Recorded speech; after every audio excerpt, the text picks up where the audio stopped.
तो चलिए बच्चा पॉइंटर अरिथमेटिक को यहाँ पर सीखते हैं, समझते हैं। अब आप सोच रहे होंगे कि यार अचानक से पॉइंटर एरोस के बीच में कैसे टपक पड़ा, अभी तो ख़त्म किया था इसको जैसे तैसे, लेकिन अब पॉइंटर इसके अंदर भी आ रहा है। तो ये सस्पेंस है जो खुलेगा, यानी कि आपको पता चलेगा इस वीडियो के एंड तक कि कैसे एरोस और पॉइंटर दोनों एक दूसरे से लिंकअप हैं। तो चलिए हम अपने पॉइंटर को यहाँ पर लिखा हुआ है कि इंक्रीज़ भी कर सकते हैं, डिक्रीज़ भी कर सकते हैं, हम इनको जो है कंपेयर भी कर सकते हैं। ये सारी चीज़ें क्या हैं, चलिए इसके लिए हम यहाँ पर कुछ पॉइंटर की यादाश्त जो हमने की थी पिछले कुछ लेक्चर्स के अंदर, वो यादाश्त है उसको ताज़ा करते हैं। तो देखिए हमने पहली लाइन लिखी है, तो आप सिंपली ये चीज़ अपने दिमाग में कर गए होंगे कि ऐसा कुछ हो रहा है कि मेमोरी के अंदर मार्क्स नाम का एक वेरिएबल है और उसके अंदर वैल्यू जो स्टोर है वो है 90। अब मान लीजिए इसका कोई एड्रेस है, मान लीजिए 1021 है इसका एड्रेस, ठीक है। और फिर ये जो दूसरी लाइन है इसके अंदर क्या हो रहा है कि एक पॉइंटर है, वो भी इंटीजर टाइप का ही है और जिसका नाम आपने रखा है PTR, और वो क्या कर रहा है, वो इसका एड्रेस अपने पास रख रहा है, यानी कि इसके अंदर 1021 है। तो ये दोनों लाइनों का मतलब है, ठीक है। अब यहाँ पर बड़ी ही एक इंटरेस्टिंग सी बात है कि अगर मैं इसके अंदर करती हूँ PTR प्लस प्लस, तो आप मुझे कहोगे प्लस प्लस मतलब इंक्रीमेंट ऑपरेटर, तो यानी कि एक प्लस कर देगा। तब यहाँ से मैं आपसे सवाल भी पूछती हूँ कि अगर PTR के अंदर 1021 है तो इसके बाद में क्या आंसर आने वाला है।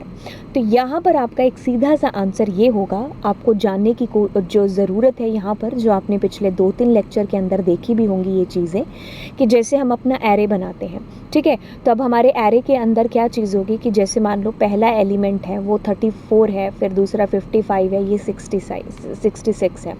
तो अगर इस एरे का नाम मैंने x रखा, तो अगर मैं इसको डिक्लेयर कर रही हूँ तो मैं कुछ ऐसे डिक्लेयर करूँगी कि इसका साइज़ क्या है, 3 है। इसमें हमने वैल्यू वगैरह डाली, 0 1 2 इसके इंडेक्स नंबर हो गए। अब ये किस टाइप का एक एरे क्रिएट हुआ है, एक इंटीजर टाइप का है। तो आपको ये चीज़ मालूम होनी चाहिए कि इंटीजर जो है ना वो 4 बाइट घेरता है। वैसे ये चीज़ डिपेंड करती है आपके मशीन आर्किटेक्चर के ऊपर भी, कि हो सकता है आपके पास में आपके कंप्यूटर में 2 बाइट घेरता हो, ठीक है। तो मेरी मशीन के अकॉर्डिंग और इस क्वेश्चन के अकॉर्डिंग हम 4 बाइट है जो लेकर के चलेंगे। तो अब ये क्या है कि कहने का मतलब है कि ये जो संपूर्ण डब्बा है ना, ये 4 बाइट है जो घेर रहा है।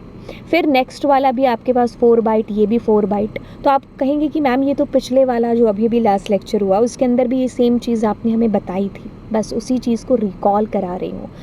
अब होगा क्या कि ये 4 बाइट है, ये 4 बाइट है, ये 4 बाइट है, तो यानी कि ये 3 अलग अलग इंटीजर हो गए।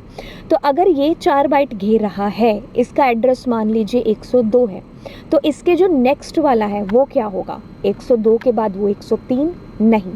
सो यहाँ पर ये 4 बाइट है तो इससे 4 कदम आगे, तो यानी कि ये 106 हो रहा होगा, ठीक है। फिर उससे 4 आगे, तो यानी कि हम यहाँ पर 110 की बात है जो कर रहे होंगे। यहाँ पर जब हमारे पास में इस PTR की बात हो रही है और जिसके अंदर इस वेरिएबल का एड्रेस है, तो जब हम इसको प्लस करेंगे तो यहाँ पर क्या होगा, इंक्रीमेंट होगा, +1 का नहीं 4 का प्लस होगा, यानी कि वो 1 प्लस कर रहा है, वो 4 बाइट की बात कर रहा है, ठीक है।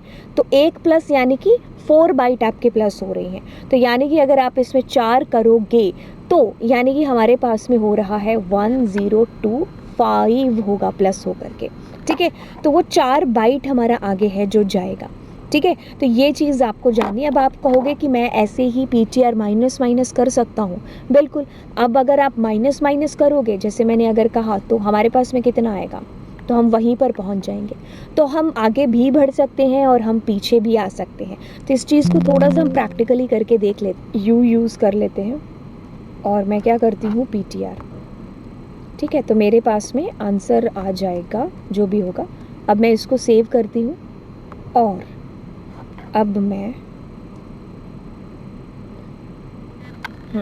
तो आप एक चीज़ पाएंगे कि इसमें क्या है, यहाँ पर 296 में 4 बाइट ऐड किए तो हमारे पास में देखो कितना आया, 300। वैसे ही अगर आप इसको माइनस माइनस करेंगे और मैं इसको अगर सेव करती हूँ, ठीक है, तो आप ये चीज़ पाओगे 296 यानी कि -4 अगर हमने किया तो हमारे पास में 292 आ गया, ठीक है। 96 से 92 आ गया। तो ऐसे ही अगर आप इसको प्लस प्लस भी करेंगे, ठीक है, वैसे हाँ, ठीक है। तो वैसे अगर मैं इसमें PTR प्लस प्लस करती हूँ तो अब मेरे को क्या होगा, PTR प्लस प्लस सेव कर देते हैं। तो यानी कि पहले पीछे गया फिर आगे आया, ठीक है। तो अब जितना होगा वो उतना ही रहेगा, मतलब अगर तुम 4 कदम पीछे गए और 4 कदम आगे आए तो यानी कि जहाँ तुम खड़े थे वहीं पर खड़े हो, ठीक है। अब ये तो बात हुई इंटीजर की। अब हम थोड़ा सा आगे बढ़ते हैं और केस नंबर 2 की तरफ जाते हैं। तो यहाँ पर ऐसा भी हो सकता था या है क्या कि हमारे पास में जो वैल्यू आए वो फ्लोट की आए, ठीक है। अब फ्लोट के केस में वो कैसे करेगा, सो फ्लोट का केस भी एक बार प्रैक्टिकली करते हैं और उसी को सेम कॉपी कर देते हैं यहाँ पर, ठीक है। तो फ्लोट के केस में क्या चीज़ हो रही है वैसे बता दें, फ्लोट भी है जो हमारा 4 बाइट ही घेरता है। ये भी चीज़ आपकी मशीन के ऊपर बेसिकली डिपेंड है जो करेगी। तो मैं इसके लिए यहाँ पर लेता हूँ कंट्रोल X और नीचे वाला सारा डिलीट कर देते हैं। तो जब आपसे क्वेश्चन आए ऐसे तो आप इंटीजर का साइज़ पूछ सकते हो बेसिकली, ठीक है। तो यहाँ पर देखो अब क्या होगा, आपका साइज़ मान लीजिए मान लो 100 है, तो आप यहाँ से गए 104, फिर पीछे आए 100 पर, फिर पीछे आए आप 96 पर, ठीक है। फिर नीचे आप प्लस प्लस हुए यानी कि फिर से आप 96 पर है जो चले गए। सो अब मैं क्या करती हूँ, इसको हर इंक्रीमेंट के बाद में प्रिंट करती हूँ, ठीक है। तो जिससे हमें पता चलता जाए कि भाई एट द एंड हमारे पास में क्या आएगा। तो अपने इसको एक बार रन करते हैं। कैसे ये रिप्रेजेंटेशन है जो कराया या कैसे हुआ, तो देखिए अभी क्या हुआ, इस तरीके से हुआ कि आपके पास में ये जो मार्क्स है ये मेमोरी में कहीं स्टोर है, ठीक है, जिसमें ये कुछ वैल्यू है और इसके पास में क्या है 296, मतलब आगे वाला सेम है तो अपने 296 मान लेते हैं, ठीक है। तो इसका नाम क्या है, मार्क्स है। तब ये जो है इसको कौन पॉइंट कर रहा है, ये पॉइंटर जिसका नाम है PTR, ठीक है। तो अब PTR जब इसको पॉइंट कर रहा है तो इसके अंदर इसका एड्रेस है 296। तो जब हमने कहा कि यहाँ पर एड्रेस बताओ तो इसने कहा 296। अब आपने 4 प्लस किए हैं, 4 बाइट, यानी कि एक कदम आगे बढ़ाने का मीन है 4 कदम आगे बढ़ जाना। तो वो क्या होगा, 4 कदम मीन्स 300 आपके पास में आएगा, ये इसके थ्रू हुआ। इसके बाद में जब आप इसको प्रिंट कराओगे फिर आपने क्या किया, आपने उतने ही कदम फिर से वापस भी ले लिए, तो 96 हो गया आपके पास में। अब फिर आपने थोड़ा सा और पीछे चले गए तो जो आपके पास में 92 हो गया। अब फिर 4 कदम आप आगे गए तो 96।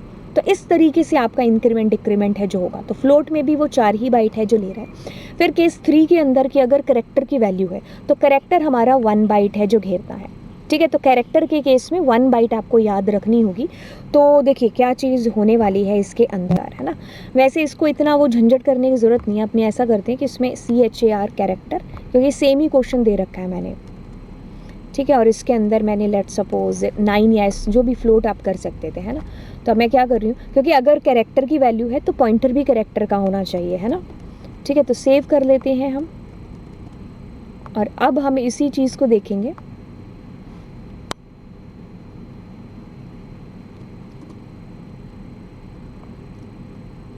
तो देखो इसमें भी लगभग कुछ वैसा सा हमारे पास में आया है। तो अब कैरेक्टर के केस में आपको 1 बाइट का ध्यान है जो रखना होगा, ठीक है।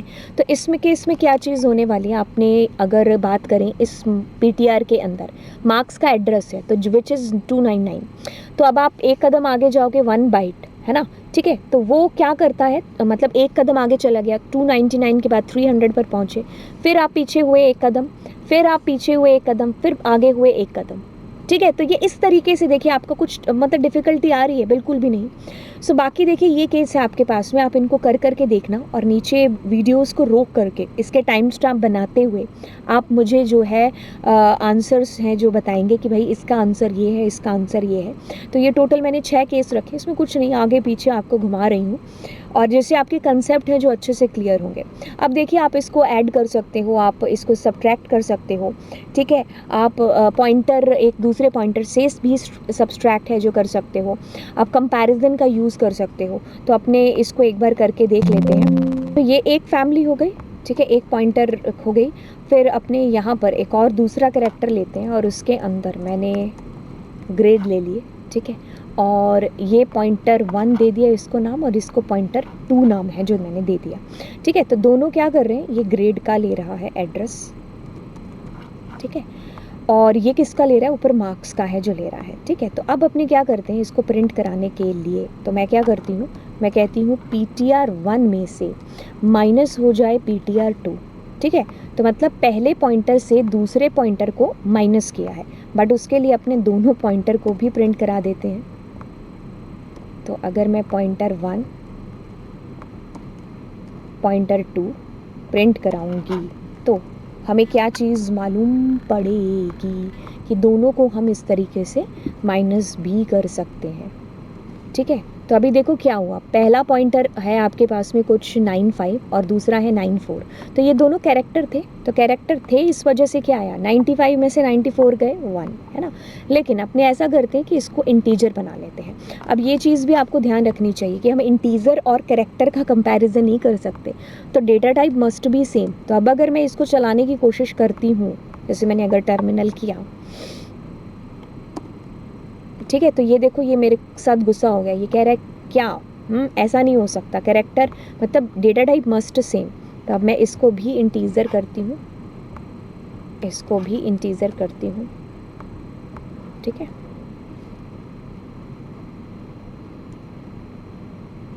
और आपके पास में देखिए अब क्या होगा, ये मतलब हुआ कि पहला जो मेरा पॉइंटर है वो इस एड्रेस पर है, इस एड्रेस पर है। अब कायदे से अगर मैं इसको माइनस करूंगी तो आप कहोगे कि 4 बाइट इसका आंसर आना चाहिए, नहीं, वो आपको 4 बाइट आंसर डिस्प्ले नहीं कराएगा, वो आपको आंसर एक ही कराएगा। एक का मतलब एक डेटा टाइप, ठीक है। तो यानी कि आप +1 हो रहे थे जब हम प्लस कर रहे थे, अभी प्लस कर रहे थे ना, PTR प्लस, तो कायदे से तो हम भी प्लस कर रहे थे, तो वो 4 बाइट आगे जा रहा था। तो वैसे ही आपको आंसर जो डिस्प्ले कराएगा वो इस तरीके से एक करा रहा है, ठीक है। वैसे ही हम यहाँ पर अगर कंपैरिजन करना चाहें दोनों के बीच में, तो मैं पूछूं कि ये बड़ा है इससे, ठीक है, तो मैंने क्या किया, ग्रेटर देन का यूज़ है जो कर लिया, इक्वल्स टू तो होने से रहा। तो अब मैं अगर कहूँ कि 292 बड़ा है तो 1 का मतलब क्या होता है, ट्रू। वैसे ही अगर मैं इससे लेस देन करती हूँ तो अब मेरे पास में 0 आना चाहिए, अगर पहले का एड्रेस बड़ा होता है ना, तो अब मेरे पास 0 है। तो आपको पता है ये चीज़ कि C के अंदर 0 जो है रेफ़र करता है फॉल्स को, 1 करता है जी ट्रू को। तो ये इस कदर इस तरीके से है जो आपकी चीज़ हुई। सो आपने ये चीज़ जानी कि हम ऐड कर सकते हैं, हम सब्ट्रैक्ट कर सकते हैं। अब थोड़ा सा आगे चलेंगे, अब आपको इस चीज़ से पर्दाफाश करते हैं। क्या, देखिए एरे जो हमारा ये जो लफ्ज़, ये जो टर्म यूज़ हो रही है ना, एक्चुअली में ये पॉइंटर है। कैसे, देखिए अगर मैं कुछ ऐसा करती हूँ कि मैं एरे को, बेसिकली हम ऐसा समझते हैं कि हमारे पास में क्या है, एक ARR नाम से एक एरे है, तो जिसके अंदर कुछ 3-4 वैल्यूज़ हैं, 1004 पर है, 1000 हमारे पास 8 पर है, तो 112 पर है, तो इसमें कुछ वैल्यूज़ हैं, ठीक है। तो अभी ये क्या है कि ये हमारा जो ARR डिक्लेयर हुआ है ना, तो इसके अंदर क्या है, बेसिकली कायदे से अगर हम जाएँ तो इसके अंदर एड्रेस आ रहा है पहले डब्बे का, तो ये एड्रेस डिनोट कर रहा है, क्योंकि पहले डब्बे का आ गया, फिर उससे दूसरा लिंक है, उसको प्लस करेंगे, उसको प्लस करेंगे, तो ऐसे हम आगे आगे जा सकते हैं, ठीक है। अब कहने का ये तात्पर्य है, ये मतलब कि अगर हम पॉइंटर लिख करके और मैं पहले का एड्रेस उसके अंदर दे रही हूँ, अगर मैंने इस जिसको मैं एरो कर रही हूँ, इसका क्या मतलब है मैम, इसका ये मतलब हुआ कि आप इसकी बात कर रहे हो फर्स्ट लोकेशन की, लेकिन अगर मैं ये सेकंड लाइन लिख रही हूँ जिसको मैं अभी ब्लू करूँगी, ये वाला, तो इसका मतलब भी तो यही है, क्योंकि इसके अंदर वैसे भी क्या आ रहा है, पहले वाला एड्रेस ही तो आ रहा है। तो अगर आप इसको अभी हमने प्लस किया, कंपैरिजन भी किया, तो अगर हम प्लस करेंगे तो वो क्या करेगा, वो अपने आप आगे प्लस नेक्स्ट वाले पर पहुंच जाएगा। मतलब अब ये प्लस करने से ये 1005 नहीं, ये 1008 हो रहा है, ठीक है। तो ये 8 के बाद 9 नहीं, ये 12 हो रहा है, क्योंकि वो 4 बाइट आगे इंक्रीमेंट कर रहा है। तो यानी कि क्या हुआ, ये एक हमारा एक तरीके से जो है पॉइंटर ही तो हुआ। तो पहले वाले का एड्रेस आप ऐसे भी रख सकते हो और ऐसे भी। इस चीज़ को हम और अच्छे से समझेंगे हमारे नेक्स्ट क्लास के अंदर। तो यहीं से हम और भी क्वेश्चंस करते हुए और चीज़ें करते हुए और प्रोग्राम्स करते हुए आपको चीज़ें कराएंगे। एंड चलिए फिर नेक्स्ट लेक्चर के अंदर मिलते हैं। So bye bye guys, and channel को ज़रूर सब्सक्राइब कर दीजिएगा, दोस्तों के साथ में शेयर भी कर दीजिएगा। सो बाय बाय।